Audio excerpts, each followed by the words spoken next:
Welcome back to another episode of the Gun Collector News. I'm John Patton, and this is your reminder to go out and vote for the Second Amendment in November.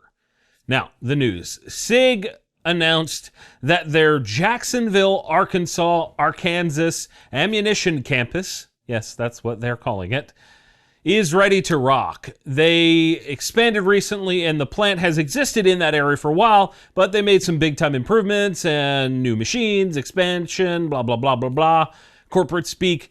They spent about $225 million on this place and claim that it will open up 675 jobs in the area and have an economic impact of over $300 million.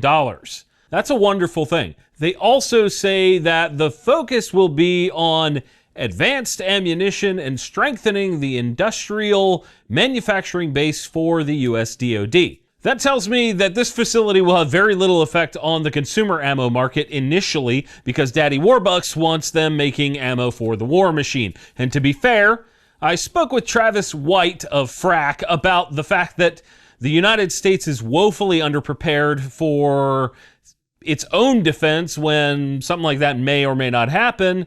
So this really isn't a bad thing. I'll put a link to that podcast episode below so you guys can go listen to that. While you're pondering what it would be like if we actually did get attacked again, how's about a word from this week's sponsor, Vertex? I'm going to keep this one simple, guys. Vertex makes some of my favorite EDC bags out there for folks that like to be discreet and not look all kinds of tactical, and you want to have good quality gear.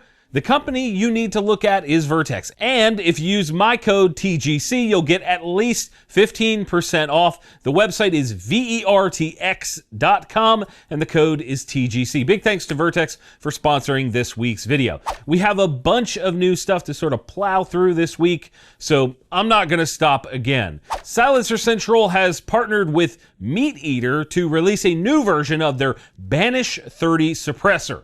It's an all-titanium thing, and it weighs only 10 ounces. That's super lightweight for a 30 cal can. It's also got an adjustable brake that allows you to tune it for suppression or recoil reduction.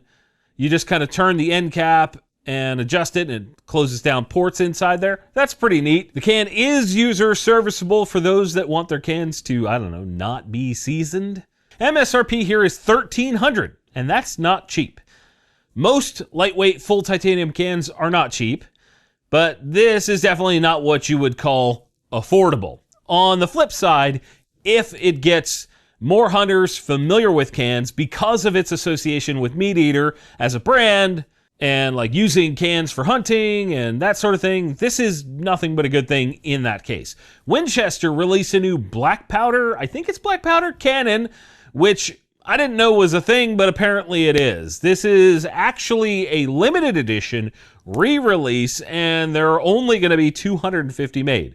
They have a blued finish and come with a sweet wooden crate that has a matching serial number and a bunch of other stuff like a cleaning kit and a limited edition manual. Like a limited edition manual? What the f? They load from the rear or breech load, and they use 10 gauge blanks. If the MSRP wasn't an insane $3,500, I'd probably snag one for myself, but with that kind of money, someone else can have that. I had no idea these existed, so I wanted to share it. That's it. That's cool. Savage is in the news this week with yet another version of the 110. This version makes it 38 different versions of the 110 that you can get. This particular variant is called the PPR, or Pro Pursuit Rifle. They come with a 20-inch carbon-wrapped barrel from Proof Research, a gray bow Phoenix 2 stock, the Savage AccuTrigger, and a bunch of other fancy features like threaded bolt handles, so you can swap that out, dual ejector bolt, omniport brake, and blah, blah, blah. This seems to be yet another take on the blend between precision shooting rifles and lightweight hunting rifle, like the blend of those two. MSRP on this is $2,400, and I'm betting half that is the damn barrel. I'm kind of meh on this setup, but I'd like to hear what you guys think down in the comments. If you got thoughts on it, let me know. Canic is in the news this week with two new versions of their Mete MC9, or as I call it, the meat gun. These two versions are the MC9L and the MC9LS. We'll start with the L. This is essentially a capacity bump from 15 round mags up to 17. That means the grip is slightly longer to accommodate the longer mags. They come in three colors, sort of: black FDE and black slide FDE frame. MSRP there is $1,500. The LS also gets the extended grip, and it gets a slightly longer barrel and slide by about half an inch. So this is sort of Canic's version of the full-size micro compact, the biggest oxymoron that we have going right now. The color options are the same, and the MSRP is also $500.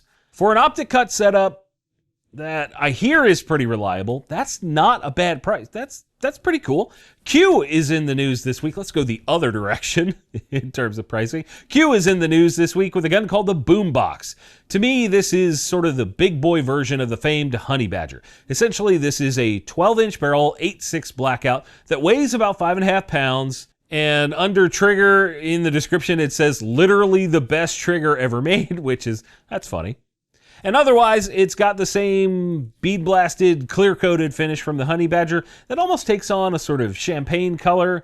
And the brake is a Cherry Bomb XL, a bunch of other nice stuff, that like 2-bar stock. I don't know, it's cool.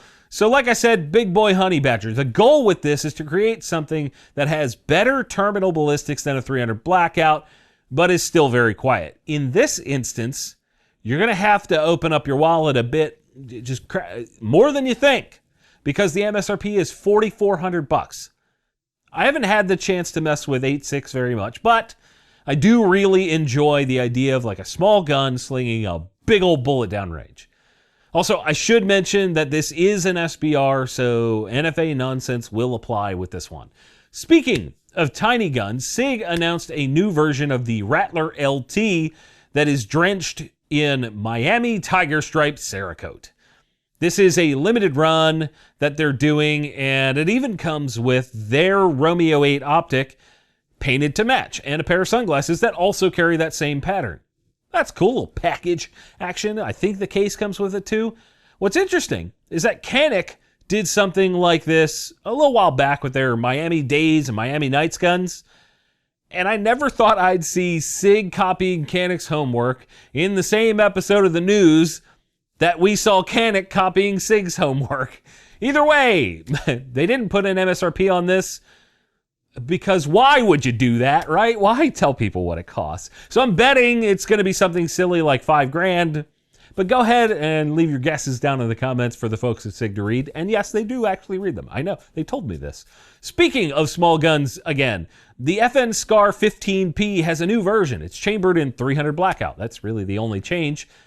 It's still insanely overpriced at $3,700 MSRP, but now you can get it in a much more expensive cartridge to shoot, to make poor people feel even less adequate around you.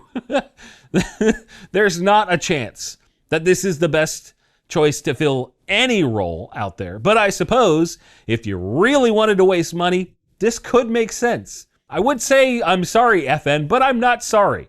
That's wow. And rounding us out this week is the return of a legend. A company I've not heard of before called Tier 1 Outfitters released a clone of the Masterkey.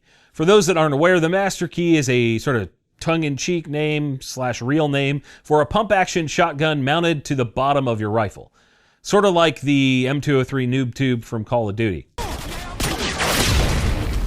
I know you guys are gamers. It's meant to open up just like all the doors. I believe the originals were made by Knight's Armament, and they have a 3-round tube mag plus 1 in the chamber for a total of 4 rounds in the gun, and the barrel length is about 10 inches. This shotgun is known as the KTMS-12, but they don't explain what the hell those letters mean, so I don't know. The first batch of the 4 public consumption guns is sold out, but the MSRP is listed at $1,850. Honestly, I have no use for this, and it's expensive, but I want one because it's cool and it reminds me of all the video games and all the fun stuff. I do have concerns about how it mounts to the barrel, causing a bunch of accuracy issues. You're basically putting a big old weight on there, but I don't know if I will ever find out, because I'm not going to buy one. This is also an NFA item, so be aware of that. Sound off in the comments with what you think this should be called, because it is a clone of the Masterkey. Come up with a fun new name, and while you're down there,